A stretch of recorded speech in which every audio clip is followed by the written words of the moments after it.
ஈன்றவன் வினை அவன் ஈன்றவனுக்கு வாழ்வாதாரமாகும். குரோதம், பழிவாங்கும் உணர்வு இவை விளையும் இன்னல்களுக்கு அஸ்திவாரமாகும். தாய் தந்தையர் சந்ததியர் வாழ்வில் சந்தோஷம் சங்கமிக்க எண்ணுவர். ஆனால் சந்ததியர் வாழ்வு ஈன்றோர் கர்மத்தை அடிப்படையாக கொண்டது.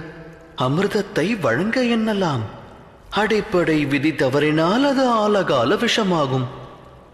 தம் சந்ததியர் வாழ்வை தாம் எவ்வாறு உருவாக்கப் போகின்றீர்கள்? சந்ததியருக்கு ஆஸ்தியையும் அந்தஸ்தையும் ஞானத்தையும் வழங்கியிருப்பீர்கள். ஆனால் நல்லவை கெட்டவைகளை பகுத்தறியும் அறிவையும் புகட்டியுள்ளீர்களா?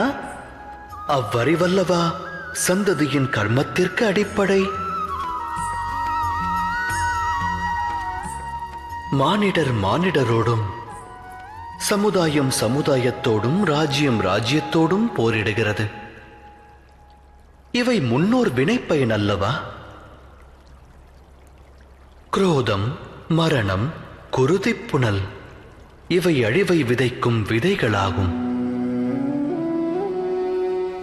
அதை விதைத்தால் தாய் தந்தையர் சந்ததியருக்கு ஜனனத்தோடு மரணத்தையும் பரிசளிப்பதாகிவிடும். அன்பெனும் பிரகாசத்தோடு அழிவெனும் கார் இருளையும் வழங்குபவராவீர்கள். வழங்கிய இருள் அவனது வாழ்வையும் பீடிக்குமேயானால் அவனது சந்ததியினருக்கும் அப்பரிசையே அவன் வழங்குவான் அல்லவா? அன்பா அழிவா? சிந்தித்து செயலாற்றுங்கள்.